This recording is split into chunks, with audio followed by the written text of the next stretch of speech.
С виду ничем не примечательный немецкий аппарат стоимостью почти в 3 миллиона рублей умещается на небольшом столике. К нему прилагаются еще монитор и датчик. В использовании оборудования никаких сложностей, уверяют специалисты, а преимуществ целый список. Безопасность, безболезненность, высокая точность измерений. Но главное, не надо травмировать кожу пациента. Достаточно провести датчиком по больному месту.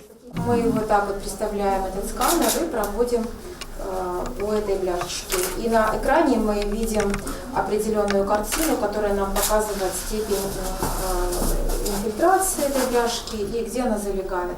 Для обследования видеодерматоскопом показаний множество. Аппарат может увидеть то, чего не заметишь невооруженным взглядом. Например, рак кожи на ранней стадии. Более того, с его помощью можно измерить глубину распространения и объема опухоли. До сих пор своих пациентов диспансер совместно с онкологами направлял на такое обследование в Москву и Санкт-Петербург. Сегодня уточнить диагноз можно на месте. Так что медики уверены, с таким оборудованием показатели по профильным заболеваниям, в том числе онкологическим, улучшатся.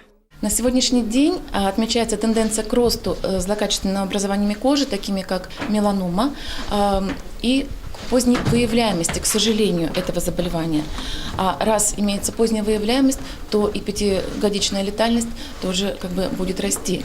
Поэтому насколько рано выявлено данное заболевание, ранняя диагностика его, зависит и исход, и прогноз жизни у данного пациента. Поэтому я думаю, что этот аппарат нам будет в помощь в плане и диагностики новообразований кожи, и в диагностике воспалительных заболеваний кожи. Плюс будет в помощь большой онкологам.